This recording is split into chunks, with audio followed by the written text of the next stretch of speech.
guys! Welcome to my YouTube channel. Magluluto tayo ngayon ng masarap na manok guys. Ito mayroon ako dito isang manok. Putulin natin yung kanyang leeg, ang kanyang puwit. Then hiwain natin dito.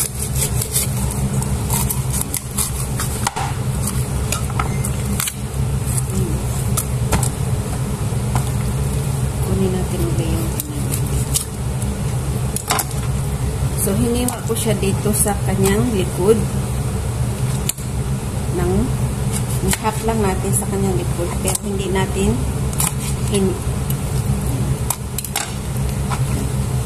dito ko siya hiniwa sa kanyang likod. Pagkatapos natin hiwain yung ating manok, ilagay natin sa isang sulukin. Ating pupukin. Paninipis manok at magandang kanyang para ninipis at maganda ang pagkaluto ng ating manok. Ang mga spices na ilalagay natin ay manunuot sa loob.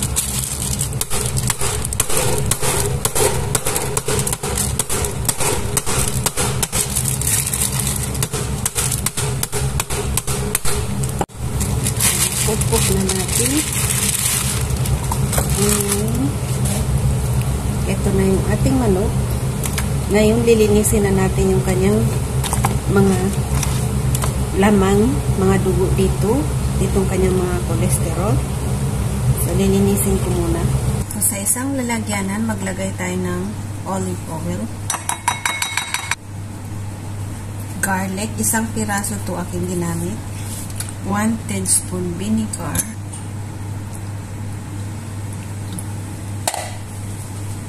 2 tablespoon lemon juice, half teaspoon garlic powder, 1/4 teaspoon cardamom, half teaspoon cumin,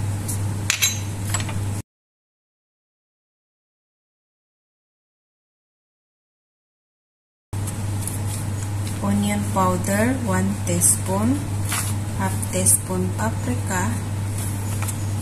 Ipaghalo yung mga spices na nilagay natin. Maglagay tayo ng mga half teaspoon na chili powder. Kung gusto nyo nang maanghang, ito ay optional lamang.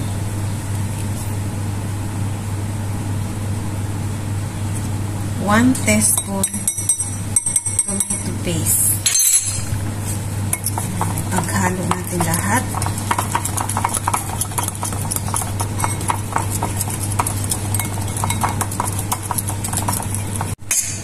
Ito na yung ating manok. Ngayon, tutusukin natin dito sa taas. Para papasok siya dito sa taas. Yung mga pangpalasa natin.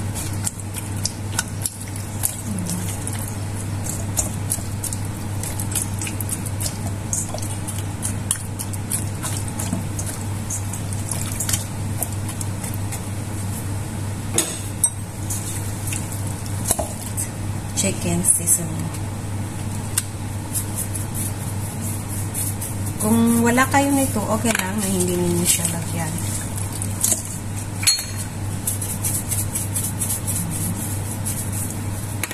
Then, i-massage natin yung ating manok.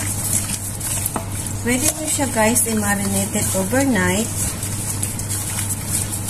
Kung wala naman kayong time, pwede nyo lang siya i-marinate ng 3 to 2 or 4 to 6 hours bago nyo siya lulutuin.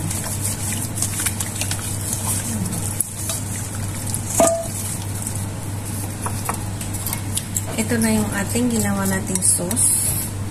Bismillah. Uuntiin natin siyang ilalagay. I-massage natin sa ating buhok.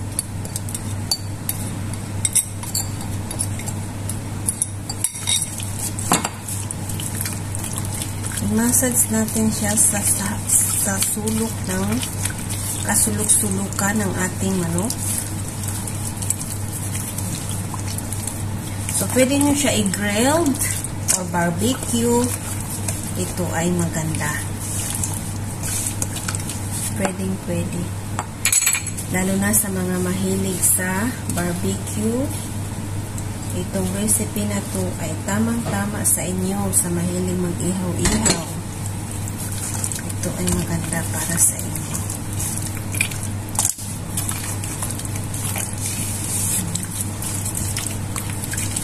Imamassage ko pa yung ating manok.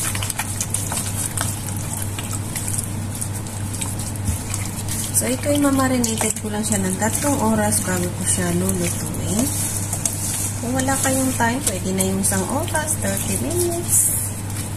Ito na yung ating manok. Ngayon, i-marinated na natin.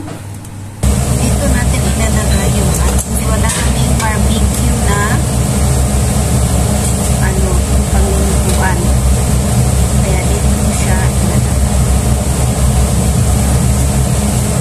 Yung nasa taas. Maglagay tayo ng tubig sa ilalim ng ating pinaglagyanan. Lagyan natin ng tubig sa ilalim, konti lang, para mas magalang pagkaluto. Ngayon, i-oven na natin hanggang sa maluto. Kung mayroon kayong barbecue, mas maganda din. So, ngayon, i-oven na natin hanggang sa maluto yung ating manok. Ito na guys, luto na yung ating chicken. Mashallah. Ang sarap talaga niya. So, gawin nyo na din guys ang recipe na ito. Maganda siya i-partner sa patatas at saka sa kanin. Sana nagustuhan yung ating recipe ngayong araw. Thank you for watching. Please like and share and subscribe my YouTube channel.